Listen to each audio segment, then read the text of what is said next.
Assalamualaikum warahmatullahi wabarakatuh. Perkenalkan, nama saya Safina Putri Alivia dari kelas 12 MIPA 4, nomor absen 33. Kali ini saya ingin menjelaskan tentang peran pemuda-pemudi dalam perubahan tata negara di Indonesia pada masa Orde Baru dan Reformasi. Pemerintahan masa Orde Baru berlangsung hingga 32 tahun, tepatnya dari tahun 1996 hingga 1998. Ada berbagai kebijakan yang dilakukan oleh pemerintah masa Orde Baru. Meski ada sebagian yang baik untuk keberlangsungan bangsa Indonesia, ada juga kebijakan yang dianggap tidak memihak pada rakyat. Hal itu terjadi karena ada 4 faktor memicu protes pada pemerintahan Orde Baru, dengan latar belakangnya ialah krisis ekonomi sejak tahun 1997 dan keputusan MPR untuk kembali mengangkat Soeharto sebagai presiden pada Maret 1998. Mendapat tentangan dari mahasiswa dan sebagian besar masyarakat, ada beberapa faktor yang membuat masyarakat menentang diangkatnya kembali Soeharto. 4 faktor memicu protes pada masa pemerintahan Orde Baru yaitu 1. Krisis politik. Ialah demokrasi menjadi masalah yang paling besar selama Orde Baru. Presiden Soeharto dinilai terlalu otoriter dan tidak mau dikritik. Yang kedua, krisis ekonomi. Nilai rupiah terhadap dolar Amerika Serikat kian melemah. Dampaknya kepada pertumbuhan ekonomi di Indonesia menjadi nol dan banyak sekali pengusaha yang bangkrut pada masa Orde Baru. Yang ketiga, krisis kepercayaan. Krisis kepercayaan semakin tinggi setelah pemerintah mengumumkan kenaikan harga BBM pada 4 Mei 1998. Kemudian terjadilah demonstrasi besar-besaran. Yang keempat, krisis hukum.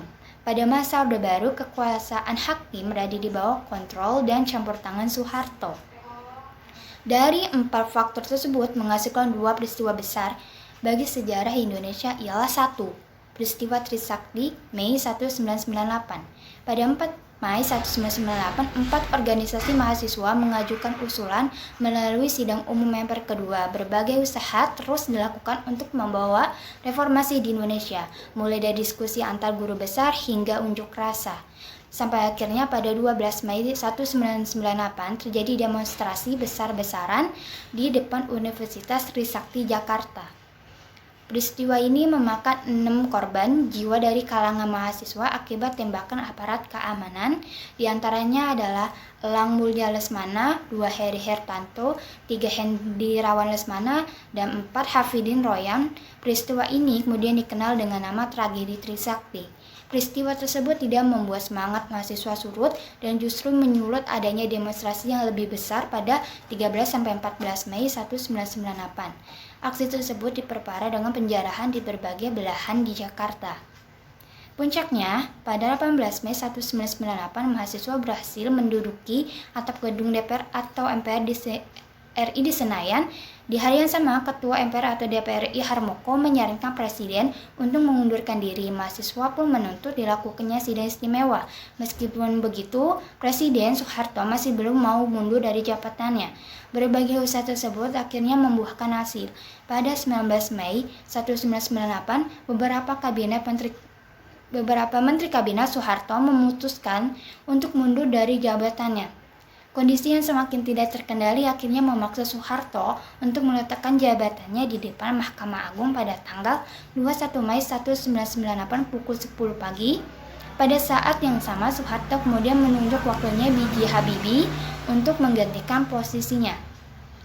2.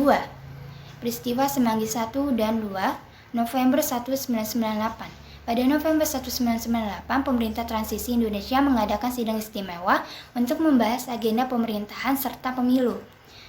Mahasiswa bergolak kembali karena tidak mengakui pemerintahan B.J. Habibie dan tidak percaya dengan anggota DPR atau MPR ketika itu.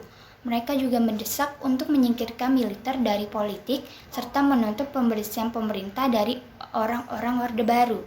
Tragedi Semanggi menunjuk kepada 2 kejadian protes masyarakat terhadap pelaksanaan dan agenda sidang istimewa yang mengakibatnya tewasnya warga sipil. Kejadian pertama dikenal dengan tragedi Semanggi 1 yang terjadi pada tanggal 11-13 November 1998 yang menyebabkan tewasnya 17 warga sipil. Kejadian kedua dikenal dengan tragedi Semanggi 2 terjadi pada 24 September 1999 yang menyebabkan tewasnya seorang mahasiswa dan 11 orang lainnya di seluruh Jakarta serta menyebabkan 217 korban luka-luka.